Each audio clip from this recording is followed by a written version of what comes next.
What's going on, everybody?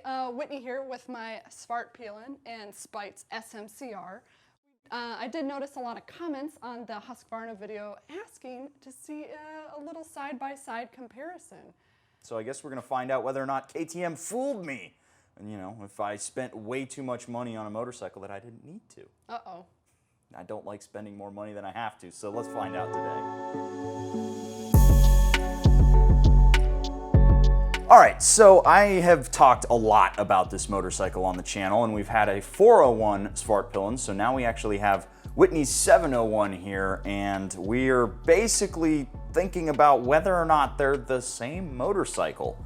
You know, there's a lot of motorcycles out there between the Enduro R, the 690 SMC-R, the 701 in Supermoto, the 701 Enduro, the 701 Svartpilen, and the 701 Vitpilen, all with this same single-cylinder engine in it. But the question is, are they the same motorcycle, or is this different enough to warrant that price increase? So, jumping into specs here, my motorcycle has a 693cc thumper. Oh, that's weird. Me too.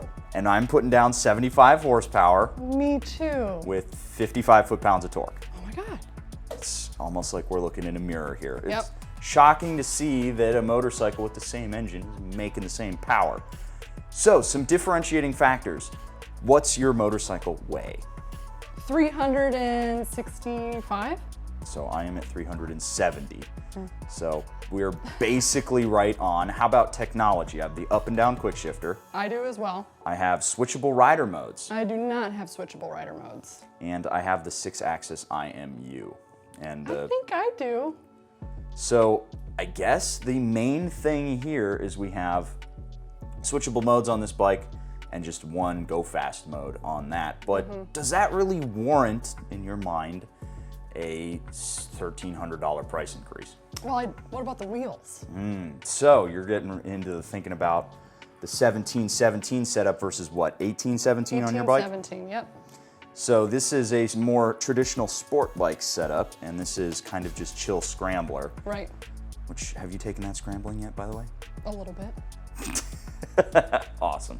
So let's take a look at some of the ergonomics on this, because I think without taking them on the road, the ergonomics is going to help inform a lot about the differences between these bikes. Yeah. Much like when we had the MT-09 and the XSR 900 on the channel, despite them having the same engine, there are a lot of differences that actually set them apart. So let's get an ergo check on my SMC-R. Alright guys, so this is my SMC-R. It has a 35-inch seat height, Supermoto, which means it's really tall, and that is coming down to its longer travel suspension.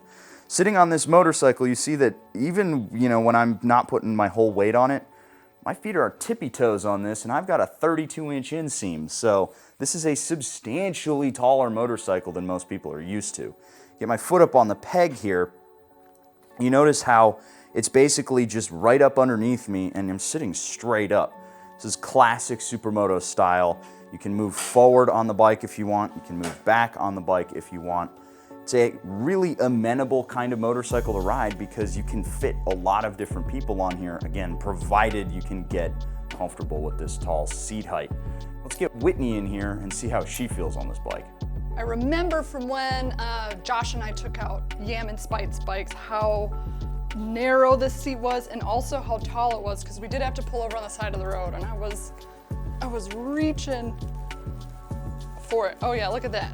Flat footing it all the way.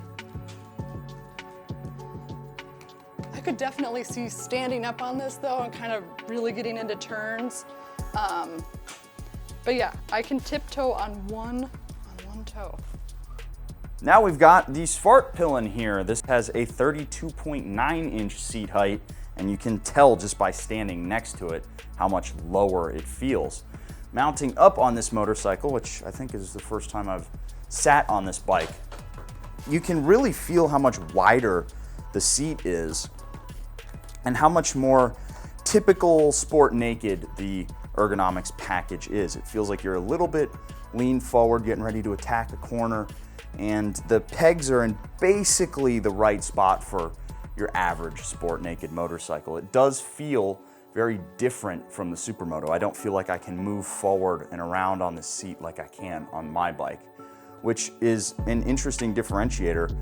But we'll get Whitney in here and see what she has to say about it. All right. Oh, God, I hate this bike so much. I hate everything about it. No, but honestly, I love the way that this sits. I like, you know, being able to dart around on the highways and twisty roads. You can really kind of tuck in on it too.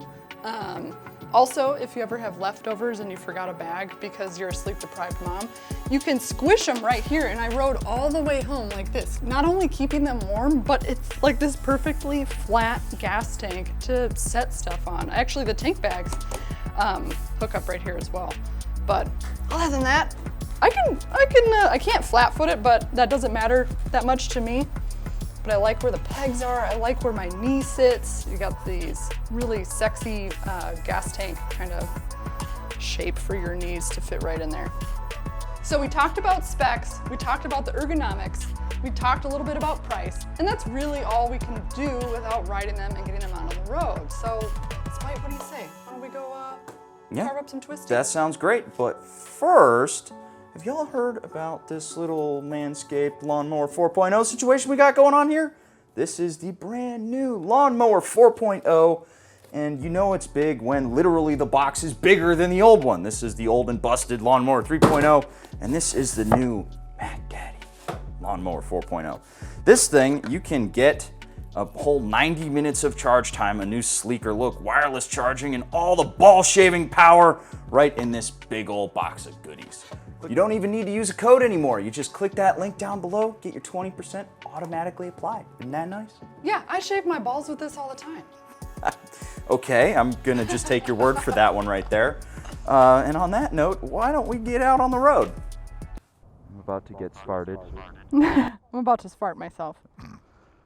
Alrighty, so we are now out here in a parking lot next to a great road with the SMC-R and the 701, and I think, since I have never ridden the 701,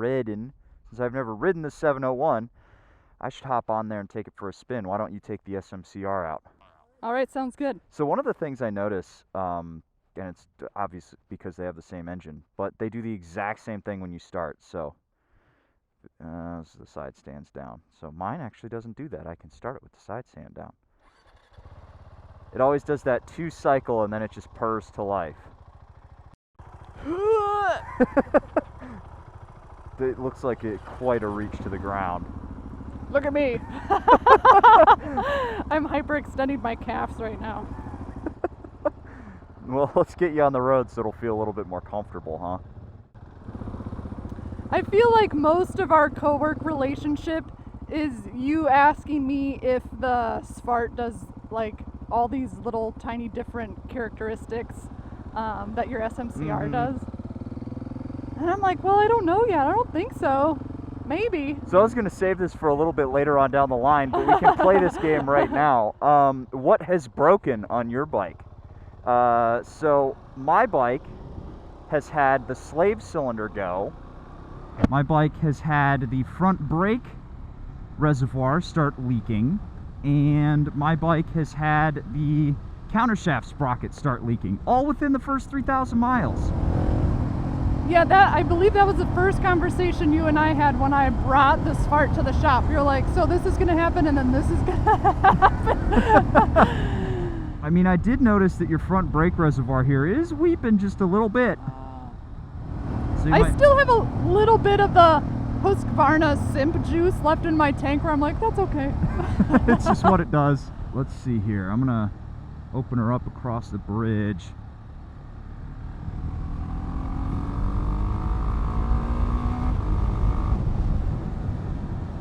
Interesting. Your bike definitely feels different to the way mine delivers power. I think mine must be geared differently because this feels a lot more, you know, linear. It feels a little bit more normal, like what you'd get out of a, you know, just traditional sport bike, versus mine, which is a wallop of torque right away.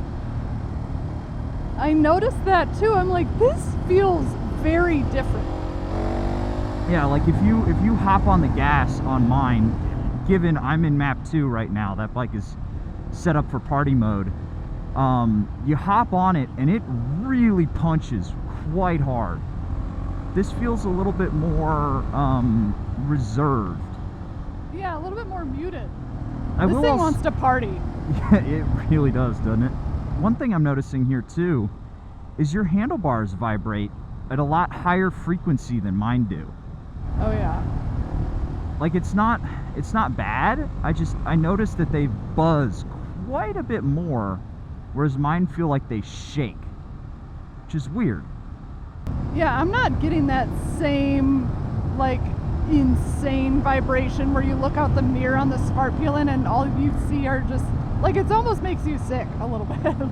Looking out the mirrors and seeing how just buzzy they are, because yeah, man, that is kind of a buzzy picture. When you ride this, the ergos definitely make you want to like stand up and get into it.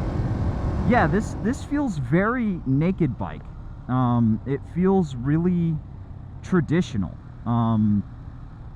Not that that's a bad thing. I mean, it feels great. It's super comfortable.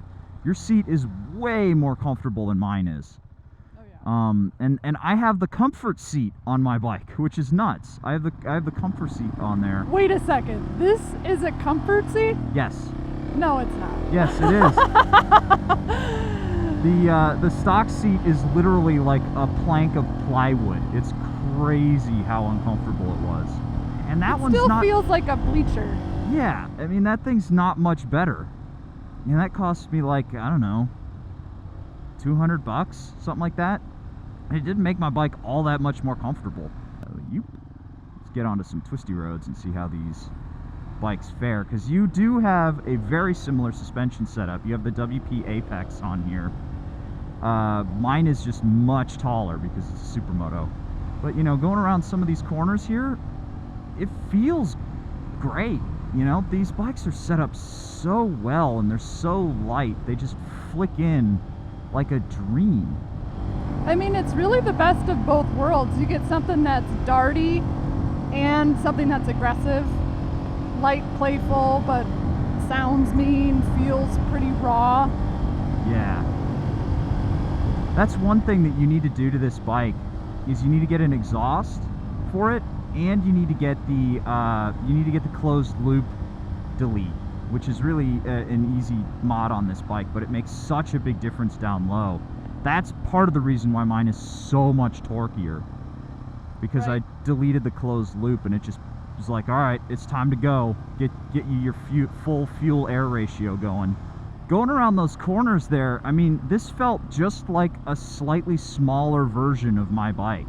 Did it? Yeah, I mean, it's just because I haven't ridden as many different bikes, this still feels pretty different in terms of just my stance. Like, I feel, you know, my elbows are up, 90-degree angles, you're kind of leaning in, you get that motocross vibe going into a turn, which is, I feel like, pretty different than that, but in terms of keeping a line, they do that both really well. Yeah, I'm surprised actually how well these, you know, flat track inspired tires and the 18-inch front end feels on this bike. It feels great. It doesn't feel like you have to sacrifice that corner carving potential that I adore on the SMC-R to get the, you know, scrambler setup on the Svart here. I can't help but kind of want to turn that into more of a supermoto style bike. Get the like, 17s from the Svartpilen. Yep. Yeah, this bike, the feedback is very different on this motorcycle than mine. It's so much more sport bike feeling. My bike just, it has so much, it's just all torque, right? All go, no quit. And this thing, it really winds out like a sport bike. And I guess that's probably because they positioned the Svart and the Vit to be very different from the 701 Supermoto, an enduro platform. Right. You know, a more street-oriented motorcycle. But it doesn't feel like it's making any sacrifices to do that. It still feels like that same rowdy 693cc thumper. It's just, what year bike is this? Is this a 2020? That's a 2020. Okay, so you have the new 690 engine in there. Yeah, the vibration is weird because this bike has the 2 new balancer shafts in the engine, so I'm not sure where all the like crazy high frequency buzz is coming from. And what did you say? What kind of, do you have a power commander in here? What? Yep, I got a Power Commander Okay. 5 with a custom map on there for that bike and that exhaust setup. Is that when you noticed a huge difference? Or did you do that along with the exhaust and the... The biggest difference actually came when I deleted the closed loop system. That's really what made the difference. The closed loop really seemed to limit the bike's potential. It really kind of corked it up, and it was an emissions thing, and it made it a little bit boring. And for like a $5 part that you can get on the internet and just plop it on there, it made a huge difference. But now let's pull over here and swap bikes, because I definitely want to feel what my bike is like back to back here. I am noticing that your suspension is a lot stiffer than mine. Yeah, I've noticed that too. As I try to find the kickstand. You gotta tilt it the other way so that you can get the kickstand up. There you go. Little quirk with my motorcycle, you can't actually get the kickstand up when it's straight like this and you have load on the bike. You have to tilt it over and then kick the kickstand up. Yes, for some reason mine feels a little bit smoother. Yours feels a lot smoother. I'm actually surprised. I like that we are doing this because I was thinking like, oh, you know, same engine, but they have so much personality on the outside, and you know, you think that way with people too, and you're not asking your date what their internal organs are like. But wow, I mean, you've done obviously modifications, and that makes me really excited to do them on my bike as well. Yeah, I mean, But they feel different. They feel so different. yeah, it's crazy how back to back, and it's not just the stance. You know, obviously you're like, oh, well, no shit, Spite, your bike's a supermoto and that one's a naked bike. Of course they're gonna feel different. It's not just the seating position on it, it's the way that the engine feels in the frame and the way that the bike is geared to deliver power. Because I mean, this thing just right off the jump, it feels so much rowdier. I think that it's because I have the 2 mode toggles, because actually let me switch to map 1. Nope, even in map 1 it feels more potent when I whack the throttle open than the 701 does. Like the 701 feels a lot like a normal sport bike, which is not what I was expecting out of it. Right.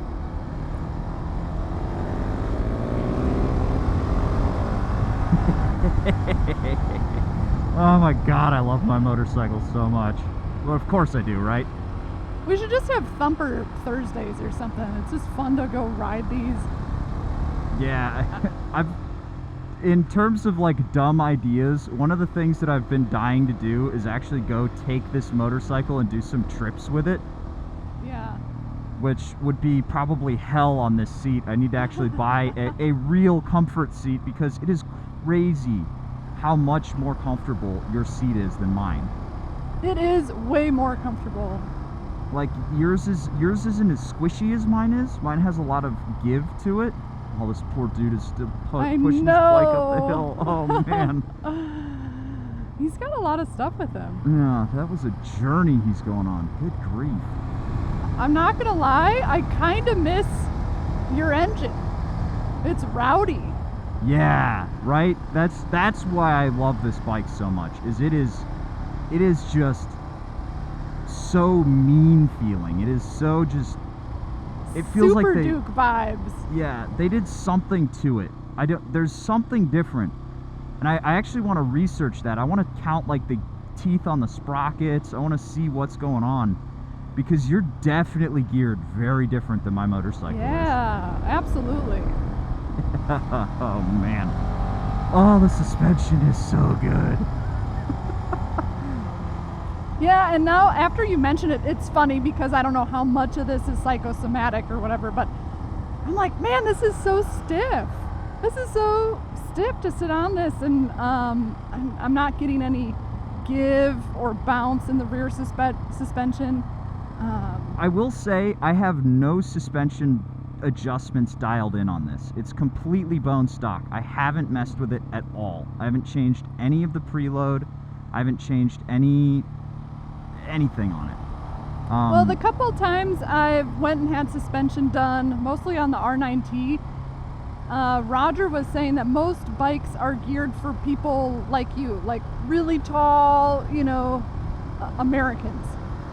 I could see that. It's so funny. I know that you're on your personal bike because I see you disappear around a corner and start giggling. Like, I don't think he's done that with any other bike that we've had in the shop. I ride the giveaway bike so much more gingerly than I ride my own motorcycle. But then again, I have 3,000 miles in the saddle on this thing. I am so comfortable with the way it makes its power and how it turns in and handles. Yeah, that makes a big difference. I still feel like I'm in the getting to know period with my bike, and it's a lot different than anything else that I've owned. I love the side-to-side feeling of these motorcycles because they're so light. They're so light and they just dart from side to side so quickly. It's beautiful. They're like good boys. They're good dogs that just want to run with you. Mm-hmm. But what do you say we get these bikes back in the shop and wrap this up? Sounds good to me. Whitney, what are you doing? We gotta finish this up. I gotta buy an O2 dongle and a power commander and an aftermarket exhaust. Come on, you can get your power parts later. You can check it out. We gotta finish this thing up. Okay. So, bringing these bikes back into the shop, are they the same motorcycle? Is KTM fooling you? KTM is not fooling you. No. No, they're really not aren't. fooling you. I'm actually shocked. Every time I come in here and I'm like, I've got these judgments ready, they're always wrong. That's motorcycling though in general. Yeah, I mean, you really can't judge a book by its cover when it comes to these bikes. They sound so similar on the spec sheet. This is a clear-cut example. Like, we did the XSR versus MT-09, and that one felt a little bit like it was... We were really splitting hairs to find the differences there. It was like, oh, the ergonomics are a little bit different, the engines, blah, blah, blah. In this case, they're very different. They really feel very different. And we actually did a light Google, and we found out that your sprocket setup is different from mine from the factory. 1640 versus 1642 on this motorcycle. But I don't think that alone accounts for how much snappier this thing feels off the line. God, it was way snappier. I know that you said you didn't like riding it that much on the highway, but I don't know. It was fun. It was mean. Also, just being taller in general kind of gives you that more commanding stance versus the darty sport bike ergos. I will say this felt a lot faster up on the top end. This motorcycle, I guess, down to that gearing, I rolled on it in fourth gear and I hit, almost triple-digit speeds before I needed to even go up another. On this bike, it's like gasping for air by, 95 miles an hour in fifth gear. You need sixth gear, and it's really, on this bike, it feels like an overdrive, where in this one, it feels just like another gear. Yeah, absolutely. This feels like a much more traditional naked bike, which is crazy to think given how like space age it looks. Right. It still has that heritage kind of raw sport bike feel. It doesn't feel like it's too far in the future. Yeah, and this thing feels like pure sport motorcycling, really. I mean, it's not a sport bike, but it handles like a sport bike. And we were talking on the way back too, like this platform obviously is so successful that it's in 6 different bikes that of course they would have different personalities. They're not gonna just, throw the same thing out there 6 different times. So here comes the tough question. Your bike or my bike? Ooh! It just needs an O2 dongle and an aftermarket exhaust and, a power commander. That's all that it needs. It just needs $1,000 worth of parts right there. Don't we know somebody? Come on, somebody's I'm sure we can set something up somehow. This is more me, but You have an SMC-R giggle that I've never heard out of you before. So that it's clearly, that is a spite bike. Yeah, sure. Guys, I can't say how much I adore this motorcycle. And it really comes down to when you get the right bike, you know it's the right bike. You don't have to think about it. Nope. You don't have to think about it at all. You just laugh off the lot. Me, I didn't even demo it. I just like, this is mine now. I just giggle in the helmet every time I ride this thing. So that is, I mean, what else do you want to say about these bikes? They're not the same. Go ride them both. They're not the same. You absolutely have to get on them to ride them. I was shocked. And I've ridden that before, but it's been a few months, so. Buy them both. Buy them both. Yeah, you buy one of each. You just gotta have a spare $23,000 floating around. I'm sure everybody's got that between the couch cushions. Just get another job, you know. Just get 2 jobs.